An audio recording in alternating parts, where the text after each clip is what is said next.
Hai semua, Assalamualaikum dan selamat sejahtera. Untuk fizik tingkatan 5 KSSM, kita akan teruskan dengan subtopik 6.2 tenaga nuklear bagi bab 6 fizik nuklear. Okey, yang mana ini adalah video part 2 yang fokus kepada vektor nuklear.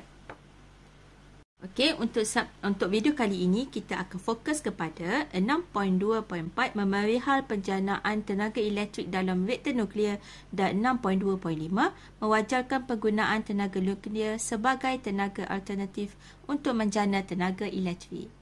Jom. Untuk video sebelum ini kita telah pun mempelajari bagaimana untuk menghitung tenaga nuklear.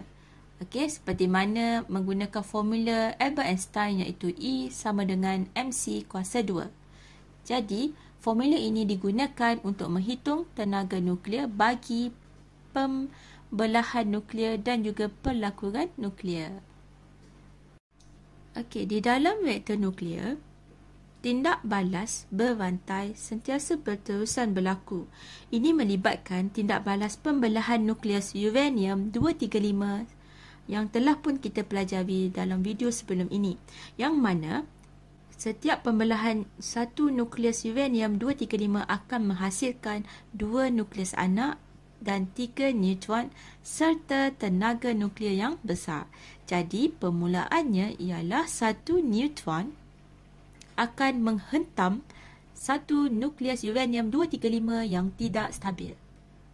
Kemudian setelah dihentam oleh neutron, uranium 235 akan membelah menjadi barium 141, krypton 92, 3 neutron dan juga tenaga nuklear yang besar.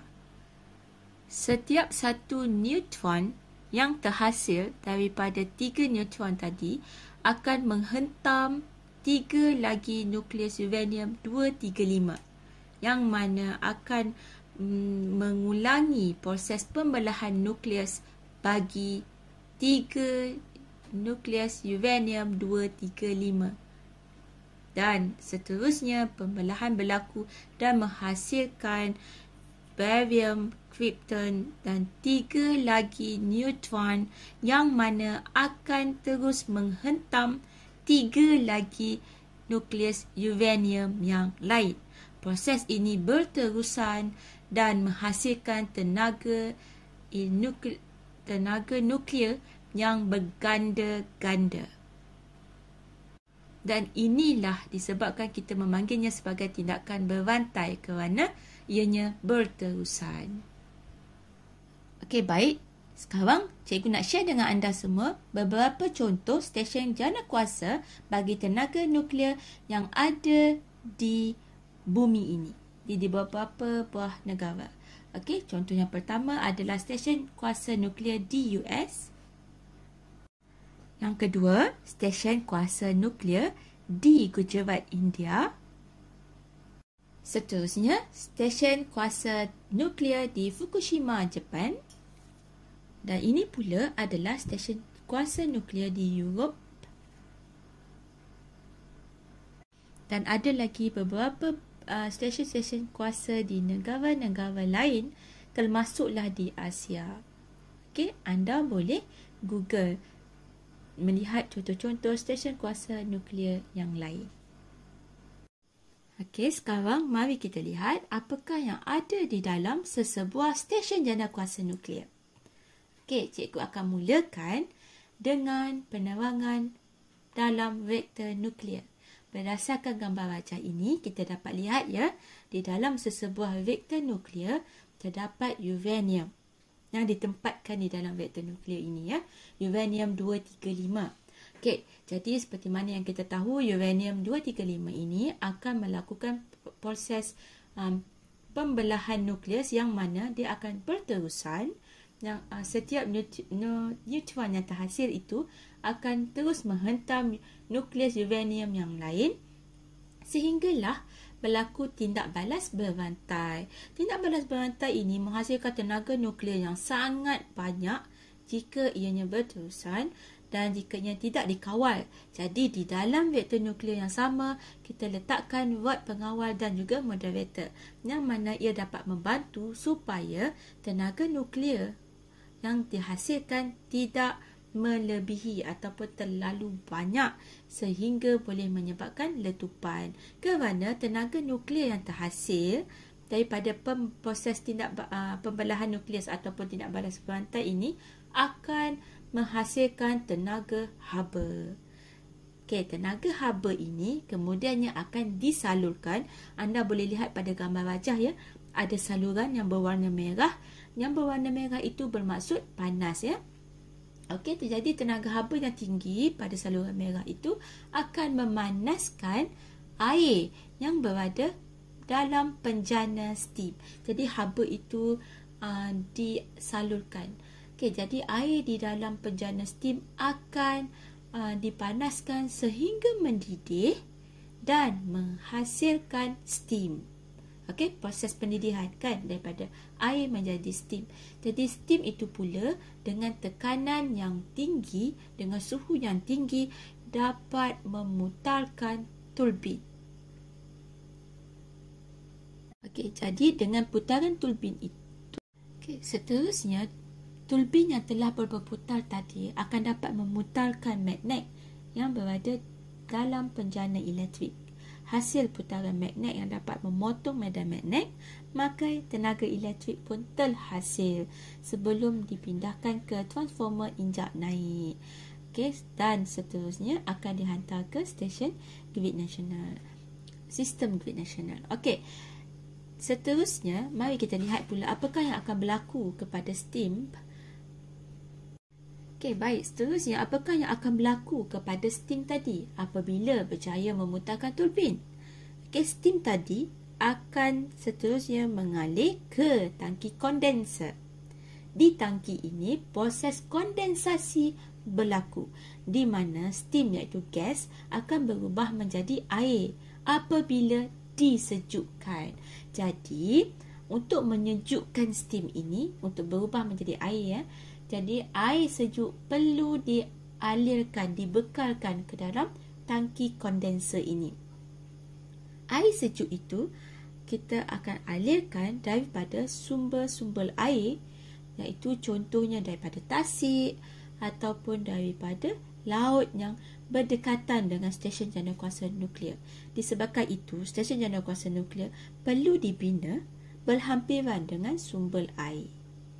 Okey, jadi air sejuk akan dialirkan ke dalam tangki kondenser. Okey, kita boleh nampak ya kat situ ada salur yang berwarna biru. Biru menunjukkan air sejuk dan seterusnya akan menyejukkan steam tadi, dan dia akan, air di sini sebagai ejen penyejuk akan menyerap haba daripada steam. Okey, kemudian menjadi air panas dan air panas itu dialirkan keluar. Kita boleh nampak ya, ada salur yang berwarna merah di atas. Air panas disalurkan keluar dan seterusnya dibawa ke dalam menara penyejuk untuk disingkirkan, dibebaskan ke luar, ke persekitaran. Jadi air panas itu akan berubah menjadi wap air panas dan dibebaskan di corong menara penyejuk yang kita nampak dibina besar-besar dekat stesen janakuasa nuklear tadi. Okey, dan sebenarnya asap-asap yang keluar tadi sebenarnya adalah wap air sahaja, bukan asap ataupun gas yang berbahaya. Okey, jadi kondenser tadi seterusnya akan membantu menyejukkan air. Okey, membantu menyejukkan steam, menyejukkan steam dan bertukar menjadi air. Air yang telah pun disejukkan tadi di dalam tangki kondenser akan dipam semula, melalui pam air. Anda boleh nampak di situ ada pam air. Dan disalurkan ke dalam tangki penjana steam untuk menyejukkan ataupun jadi air tadi, pam air akan mengepam air daripada tangki kondenser untuk dibawa ke tangki penjana steam, yang mana air ini akan dididihkan dan daripada tenaga haba, daripada tenaga nuklear tadi, dan seterusnya bertukar menjadi steam untuk memutarkan turbin lagi, dan itulah berterusan. Okey, dan inilah dia perjalanan operasi sesebuah stesen janakuasa nuklear. Okey, jadi jom kita buat ulang kaji semula apakah yang ada pada vektor nuklear. Okey, nombor 1 adalah vektor nuklear, berlaku pembelahan nukleus, uranium-235, seterusnya tindak balas berrantai.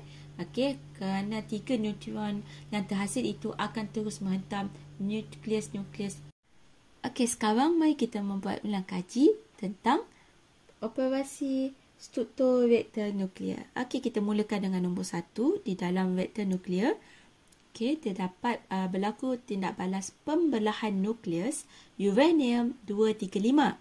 Seterusnya, 3 neutron yang terhasil daripada pembelahan tadi akan terus menghentam nukleus uranium-235 yang lain sehinggalah berlaku tindak balas yang berrantai, iaitu yang berterusan.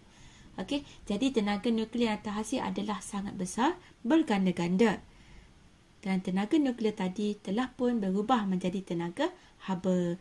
Okey, yang kedua pula, kita boleh nampak ada pam air yang akan mengepam air ke dalam tangki penjana steam.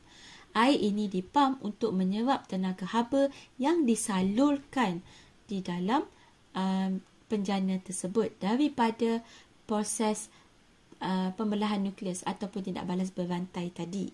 Okey, dan yang ketiga iaitu di tangki penjana steam itu air di dalamnya dididihkan, dan apabila air dididihkan, steam terhasil dan steam itu disalurkan ke turbin dengan tekanan yang tinggi dan suhu yang tinggi memutarkan turbin.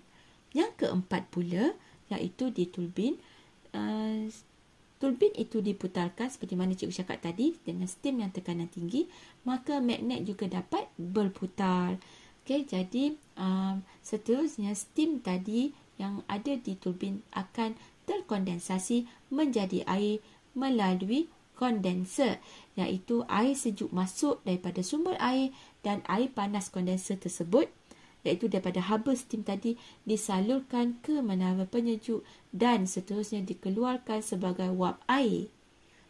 Dan yang kelima, turbin yang telah pun berputar tadi dan magnet juga yang berputar boleh menghasilkan tenaga elektrik daripada pemotongan medan magnet dan seterusnya tenaga elektrik di jana.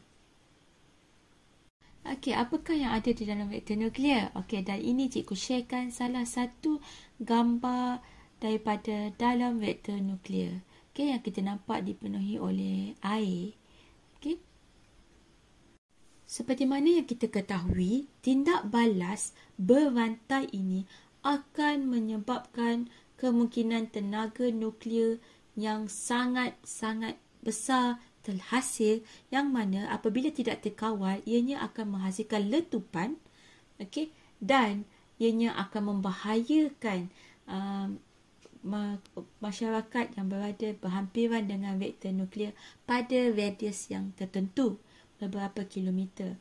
Jadi debu-debu sinar radioaktif, debu-debu radioaktif akan berterbangan dan ini mendatangkan kesan jangka masa pendek dan masa jangka panjang kepada manusia ataupun haiwan yang terdedah kepada radioaktif ini.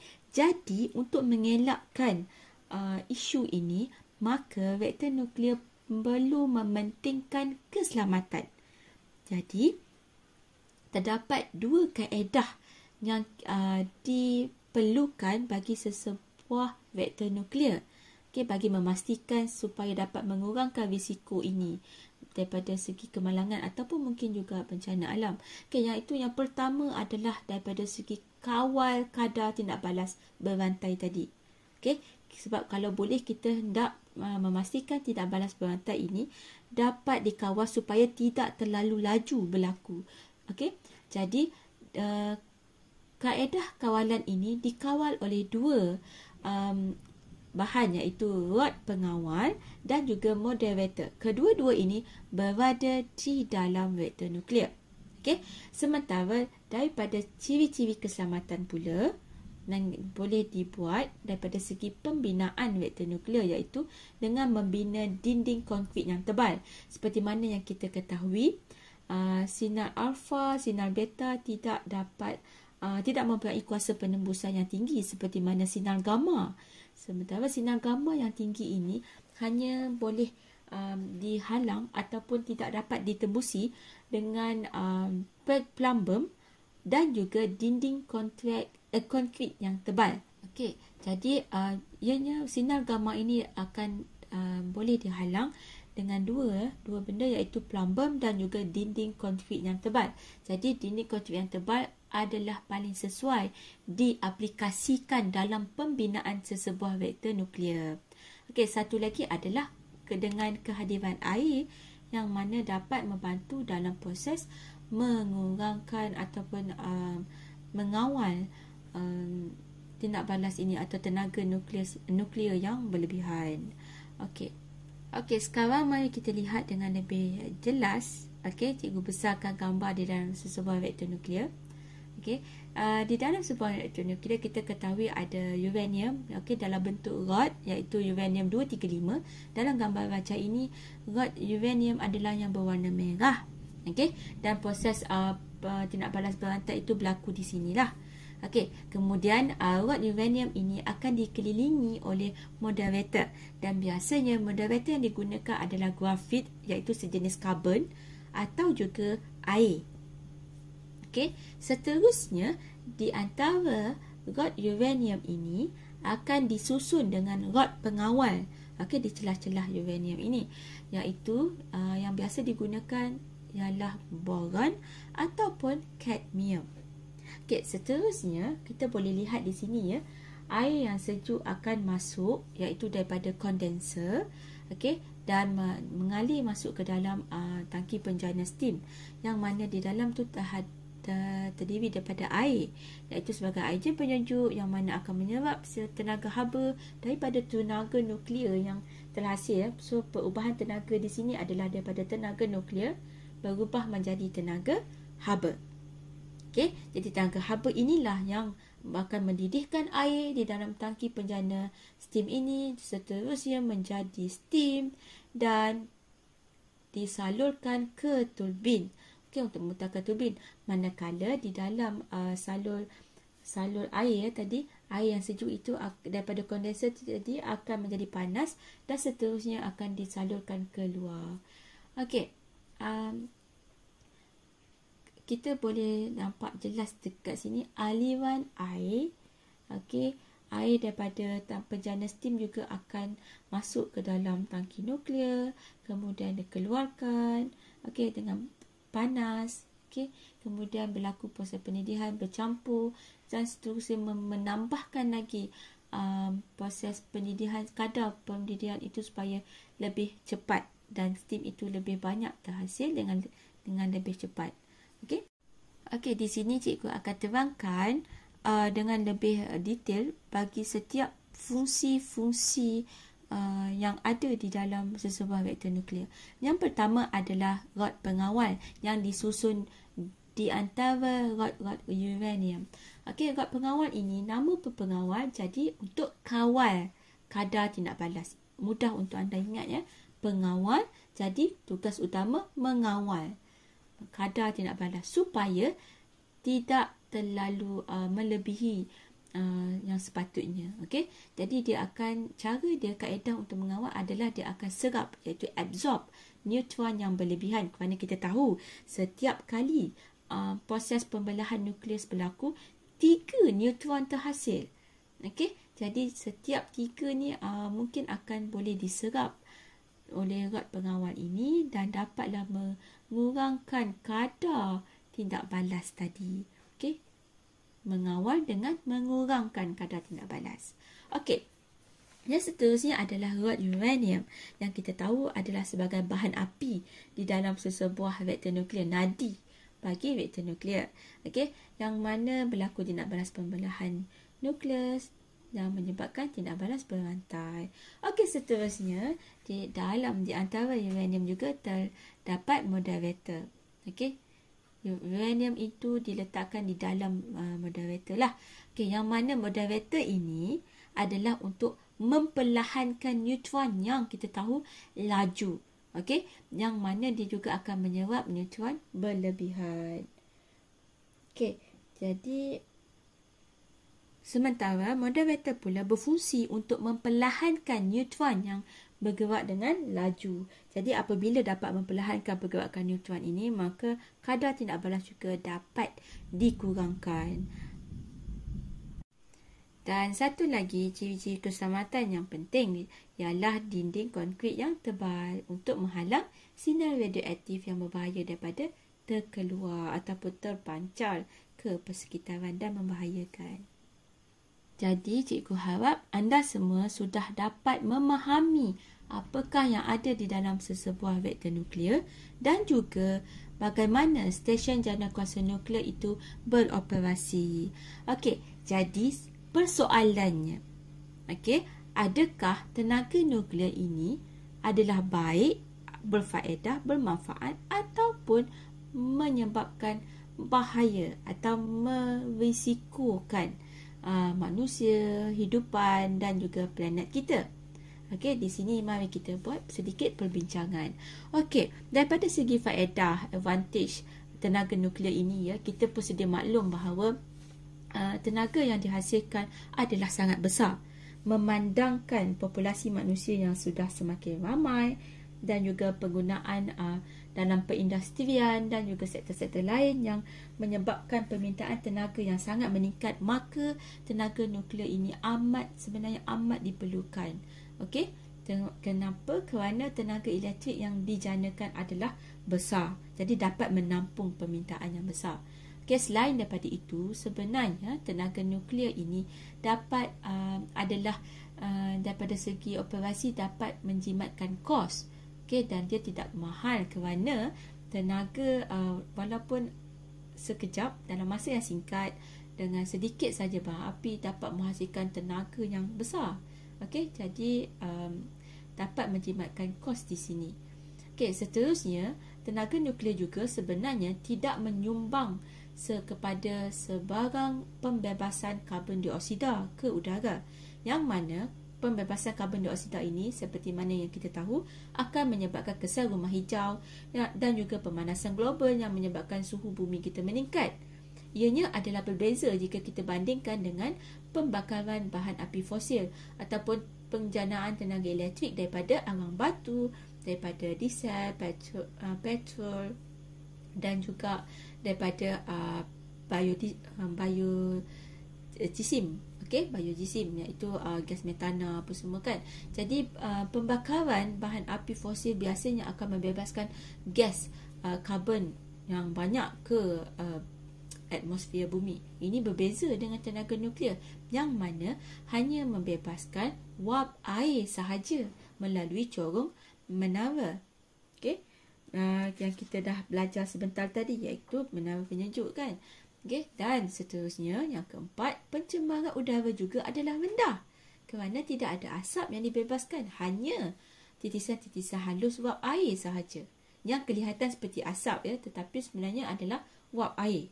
Jom kita lihat pula apakah pula disadvantage ataupun keburukan tenaga nuklear ini yang selalu menjadi isu dan topik perbincangan. Yang pertama, kerana kos pembinaan dia yang mahal. Ialah kita pun sedia maklum bahawa bagi sebuah stesen janakuasa, kita perlu membina dinding konkrit yang sangat tebal untuk memastikan tiada sinar radioaktif yang terbebas. Jadi di sini kita boleh nampak kos pembinaan adalah mahal berbanding dengan penggunaan bahan api yang lain. Yang kedua adalah kerana risiko yang tinggi jika berlakunya kemalangan. Kemalangan seperti mana yang berlaku di Chernobyl pada tahun 1986, yang mana di situ berlaku kegagalan kawalan, jadi berlaku letupan. Atau juga berisiko tinggi jika berlaku bencana alam seperti mana yang berlaku di Fukushima, Jepun beberapa tahun yang lalu, yang akibat daripada tsunami. Jadi reaktor nuklear pecah dan dikuatiri membebaskan sisa-sisa radioaktif. Jadi beberapa penduduk yang berada di radius dalam lingkungan beberapa kilometer perlu berpindah dan bandar itu perlu dikosongkan. Jadi ini antara risiko yang tinggi kerana kita sedia maklum ya, apabila kita terdedah kepada radioaktif dalam jangka masa yang lama, maka akan menyebabkan risiko penyakit kanser. Okey, kerana radioaktif dapat mengubah genetik. Dan satu lagi, untuk jangka masa pendek ataupun pada waktu berlakunya kemalangan atau bencana alam, menyebabkan letupan dan akan boleh menyebabkan beberapa nyawa, sebelum ini yang telah pun terkorban daripada tragedi reaktor nuklear ini. Jadi kesimpulannya, wajarkah penggunaan tenaga nuklear ini sebagai tenaga alternatif digunakan di Malaysia? Adakah Malaysia sudah bersedia untuk menggunakan tenaga nuklear dalam penjanaan tenaga elektrik? Dan bagaimanakah pula daripada segi permintaan tenaga elektrik di Malaysia?